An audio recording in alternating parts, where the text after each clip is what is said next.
오늘의 주요 뉴스입니다. 코스피가 트럼프 이기 출범을 앞두고 시장 경계 심리와 차익 실현에 따른 매도세에 하락 마감했습니다. 코스피 하락은 3,623억 원어치를 순매도한 외국인이 주도했습니다. 국내 중견 자동차 업체들이 중국 업체들의 한국 시장 진출에 대응하기 위해 올해 잇따라 신차를 내놓는다는 계획입니다. 전기 픽업 트럭과 소형 전기 SUV 등 전기차 시장에서 한판 대결을 펼칠 전망입니다. 금융지주사들이 지난해 이어 올해도 역대급 실적을 예고하고 있습니다. 정치권을 중심으로 가상금리 인하 논의가 본격화할 것으로 보입니다. 대명 손우그룹이 항공업 진출을 준비하고 있습니다. 지난해 LCC TA항공과 에어프레미아의 2대 주주에 오른 데 이어 내부적으로 항공사업 TF를 구성한 것으로 알려졌습니다.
여러분 안녕하십니까? 1월 20일 서울경제 뉴스5 시작합니다.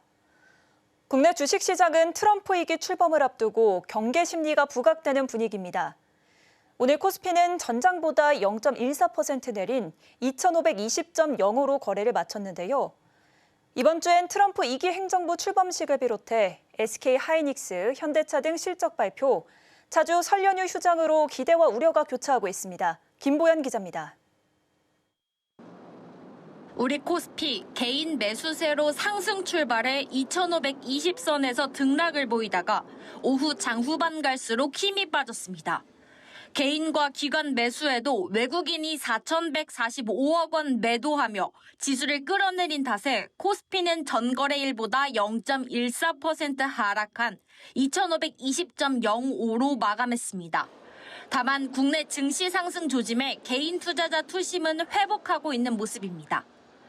우리 시간으로 내일 새벽 2시 트럼프 2기 행정부 공식 출범식을 앞두고 국내 증시엔 기대와 우려가 교차하고 있는 모습입니다. 트럼프 당선인은 모든 수입품에 대해 10%에서 20%의 보편 관세를, 중국산 제품에는 60%의 관세를 부과하겠다고 공언한 바 있습니다.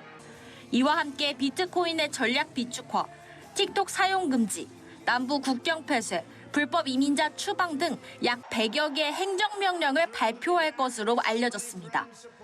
타격을 받을 업종에 대한 불안감은 여전하지만 상당수의 악재가 선반영됐다는 의견이 지배적입니다. 이번 주 우리 증시엔 한국 1월 수출 지표, 일본은행 통화정책회의, SK하이닉스 및 현대차 등 국내외 주요 기업 실적 발표, 차주 국내 설 연휴로 인한 장기 휴장 관망 심리 등 영향을 미칠 요인들이 다수 대기 중입니다. 금융투자 업계에선 대내외 불확실성이 완화되며 각각의 요인들이 우리 증시 반등에 긍정적인 영향을 미칠 것이라고 전망하고 있습니다. 증시 회복에 대한 기대감이 큰 분위기. 조선, 원전, 전선, 전력 설비주 등 수혜 가치주와 트럼프 당선인 취임식에 참석하는 총수, 주주 환원을 잘하는 기업 위주로 국내 주식 보유 비중 확대를 추천한다는 의견입니다. 미국 주식에 투자한 서학개미들도 지금의 변동성을 매수 기회로 활용하란 분석이 나옵니다. 서울경제TV 김보연입니다. 조금 뒤 취임하는 트럼프 당선인은 반도체 지원법에 따라 보조금을 주는 게 불필요하다는 입장을 고수해왔습니다.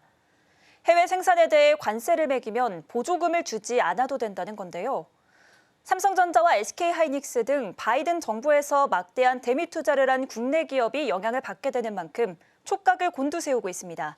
김혜영 기자입니다. 트럼프 2기 행정부 출범에 따른 화두 중 하나는 미국의 반도체 지원법. 반도체 지원법은 미국의 반도체 공장을 짓는 기업에 보조금을 지급하는 것이 골자입니다. 삼성전자는 47억 달러, SK하이닉스는 4억 6천만 달러의 보조금을 받기로 했습니다. 문제는 트럼프 행정부가 판을 뒤집을 가능성을 배제할 수 없다는 겁니다. 트럼프 측은 대선 전부터 반도체법은 나쁘다며 보조금 대신 관세가 낮다고 밝힌 바 있습니다. 최근 바이든 행정부가 보조금 지급 계약을 서두르며 불확실성을 줄이긴 했지만 보조금 지급이 트럼프 행정부에서 이뤄지는 데다 법 해석의 변수도 여전한 상황. 트럼프 행정부의 강경한 관세 정책 기조를 고려할 때 반도체 기업에 대한 세제 혜택이 축소될 가능성이 나옵니다. 트럼프 이제 정작 취임하고 나서 보조금 축소에 대한 우려는 여전히 불확실성이 있는 거고요. 그것뿐만이 아니라 이제 보조금 수령을 위한 요건들을 경직적으로 또는 세분화해서 기업들 입장에서는 그 예상했던 보조금보다 조금 줄어들 수도 있고. 블룸버그 통신은 새 정부에서 미국의 산업 정책을 이끌 하워드 러트닉 상무장관 지명자가 반도체법 지속 의사를 내비쳤다고 밝혔지만 미 상무부와 트럼프 정권 인수위 측은 블룸버그의 논평 요청에 입장을 밝히지 않았습니다. 반면 파운드리 업체인 대만의 TSMC는 지난해 4분기 첫 번째 보조금 15억 달러를 받은 가운데 트럼프 2기 정부에서도 반도체 보조금은 이어질 것이라고 낙관했습니다. 중국의 반사이익 기대감은 긍정적입니다. 미국은 첨단 반도체 수출 규제 등 중국의 반도체 굴기를 다각도로 억제하고 있는 상황. 중국 제재 기조를 강화해 수출이나 주요 부품, 장비 수급에 문제가 생기면 국내 기업이 반사이익을 볼 수 있다는 관측이 나옵니다. 서울경제TV 김혜영입니다.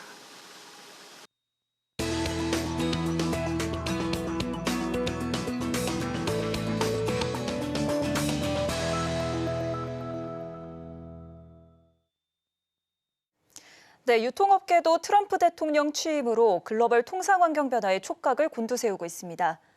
보호 무역주의 압박 속에서 새로운 생존 전략 마련에 나섰는데요. 산업일보 이혜연 기자 나왔습니다. 안녕하세요. 안녕하세요. 네, 곧 트럼프 미국 대통령 당선인의 취임식을 앞두고 있죠. 트럼프 2기 행정부 출범을 앞두고 유통업계가 좀 예의주시하고 있다고요. 네, 이 도널드 트럼프 미국 대통령 당선인의 취임식을 앞두고 유통업계는 트럼프 2기 행정부의 정책 동향에 대해 신경 쓰고 있는 모습인데요. 이 트럼프 당선인의 자국 보호 무역주의에 따라 관세 인상, 환율 상승 등의 영향을 받을 수 있기 때문입니다. 트럼프 당선인은 앞선 대선 유세 과정에서 모든 중국산 제품에 60% 관세를 부과하고 나머지 국가 수입품에는 10에서 20% 수준의 보편 관세를 매기겠다는 입장을 밝히기도 했는데요. 한미 자유무역 협정에 따라 미국에 무관세로 수출했던 K푸드도 이 관세 압박을 받을 가능성이 높아진 겁니다. 네, 미국의 새로운 행정부 정책에 따라서 국내 유통기업들이 영향을 받을 수밖에 없을 것 같은데요. 국내 기업들은 어떤 상황일까요? 네, 최근에 이 한류 열풍을 타고 우리나라 식품 또 패션 뷰티 기업들은 해외 현지 공장 설립 또 유통 채널 확장 등 이 적극적인 수출 활동을 펼치고 있는데요. 특히 미국은 수출 비중이 높은 만큼 우리 기업들이 적극적으로 공략하고 있는 시장입니다. 관세청 수출입 무역 통계에 따르면 지난해 라면 수출액은 12억 4,845만 달러로 사상 최대치를 기록했는데 이 중 미국 수출액은 2억 1,561만 달러로 전년 대비 70.3% 급증했습니다. 지난해 우리나라 화장품 수출 규모 역시 역대 최대인 102억 달러를 기록하면서 중국에 이어 미국이 두 번째로 많은 수치를 보였습니다. 만약 트럼프 행정부가 본격적으로 이 보편 관세를 적용한다면 미국 내에서 판매되는 우리나라 제품 가격이 오르고 또 그만큼 경쟁력이 떨어질 수밖에 없는 건데요. 이런 상황 속에서 우리나라 기업들은 이 브랜드의 인지도를 높이고 또 시장을 확대하기 위해서 현지 매장을 늘리고 생산 확대에 박차를 가하고 있습니다. 네, 그렇다면 우리 기업들은 구체적으로 어떤 계획을 세우고 있을까요? 네, 신세계그룹 이마트는 미국에서 유통 제조 사업을 활발하게 진행하고 있습니다. 지난 2018년 이마트 미국 법인 지주회사 PK 리테일 홀딩스를 설립하고 현재 슈퍼마켓을 운영하는 굿푸드 홀딩스와 또 뉴시즌스 마켓 지분을 인수하면서 유통망을 확장해 왔고요. 이에 따라 미국 등지의 5개 브랜드, 총 55개 프리미엄 식료품 매장을 운영하고 있습니다. SPC 파리바게트는 현재 북미 지역에 200여 개 매장을 운영하면서 올해 말까지 10여 개 매장을 추가로 오픈할 계획으로 알려져 있고요. CJ 푸드빌의 경우 오는 2030년까지 미국 내 뚜레쥬르 매장 1,005점 달성을 목표하고 조지아주에 5,400만 달러를 투자해 짓는 미국 공장은 올해 하반기 완공 예정입니다. 네, 우리나라 기업의 수출 활로가 열려서 트럼프 위기 행정부에서도 긍정적인 시너지를 낼 수 있기를 기대해 봅니다. 오늘 말씀 여기까지 듣겠습니다. 고맙습니다.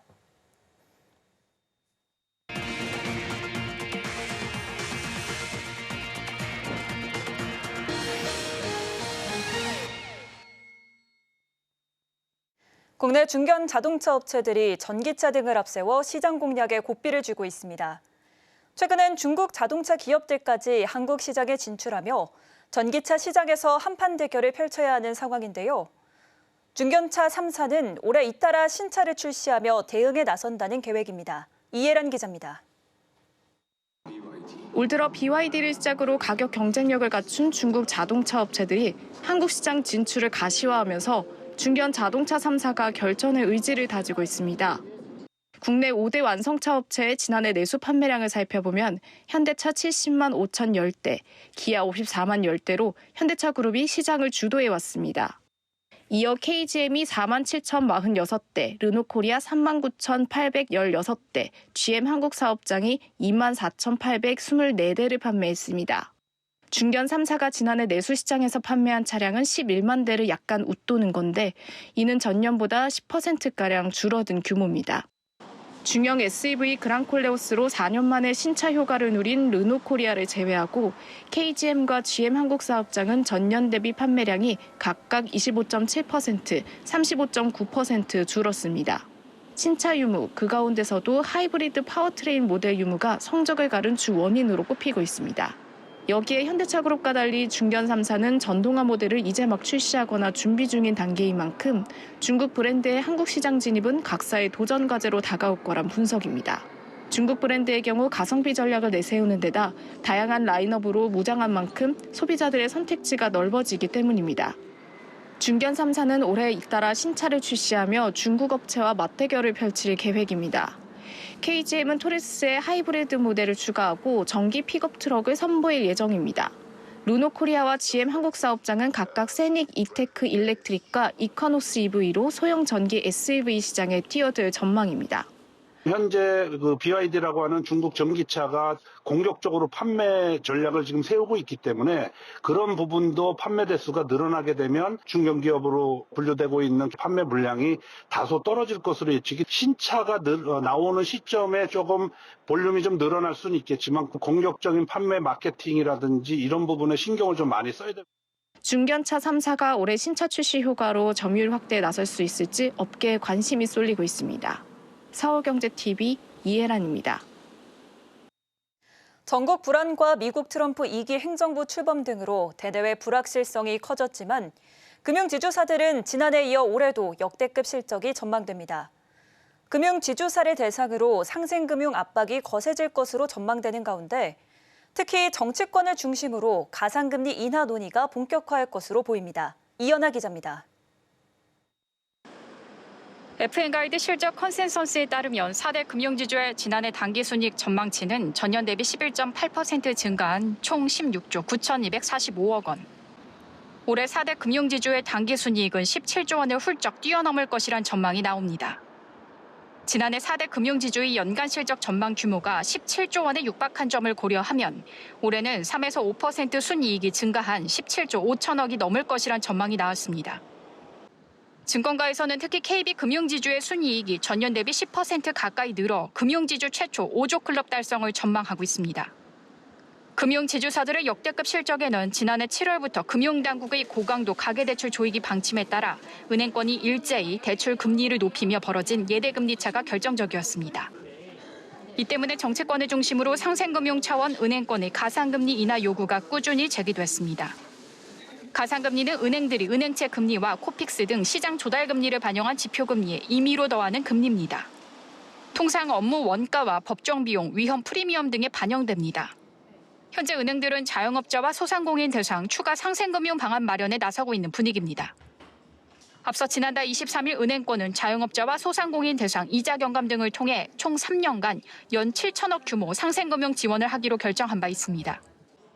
오늘 이재명 더불어민주당 대표와 국회 정무위원회 민주당 의원들 6대 은행장이 참석한 상생금융 현장 간담회를 시작으로 가상금리 인하 논의가 본격화될 것이라는 전망이 나옵니다. 서울경제TV 이연아입니다. 대명 소노그룹이 항공업 진출을 준비하고 있습니다. 지난해 저비용 항공사 티웨이 항공과 에어프레미아의 2대 주주에 오른 데 이어 내부적으로 항공사업 TF를 구성한 것으로 알려졌습니다. 김효진 기자입니다. 대명 소노그룹이 항공업 진출에 속도를 내는 모양새입니다. 대명 소노그룹은 최근 항공사업 태스크포스를 구성했습니다. 구성 시점은 이달 초이며 구체적인 규모 등은 공개하지 않고 있습니다. 대명 소노그룹 측은 기존 호텔, 리조트 사업과 항공업의 시너지를 내기 위한 조직이라며 티웨이 항공 경영권 확보를 위한 조직은 아니라 일축했습니다. 하지만 업계에서는 본격적으로 티웨이 항공과 에어프레미아의 경영권을 확보하기 위한 조직일 가능성이 높다고 해석 중입니다. 대명 소노그룹 2세인 서준혁 회장의 항공업 진출 의지가 강한 데다 지난 2011년 티웨이 항공 인수를 추진했던 전력이 있어서입니다.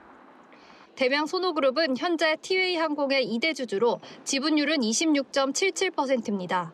지난해 7월과 8월 소노 인터내셔널, 대명 소노 시즌을 통해 티웨이 항공 지분을 사들였습니다. 최대 주주인 티웨이 홀딩스, 예림당의 지분은 30.07%, 최대 주주와 지분율 차이는 3.3%포인트에 불과합니다.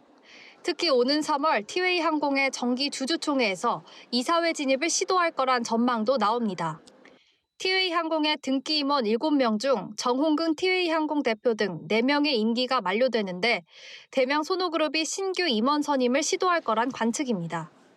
현재 대명 소노그룹은 티웨이 항공뿐만 아니라 에어프레미아 지분도 확보하고 있습니다.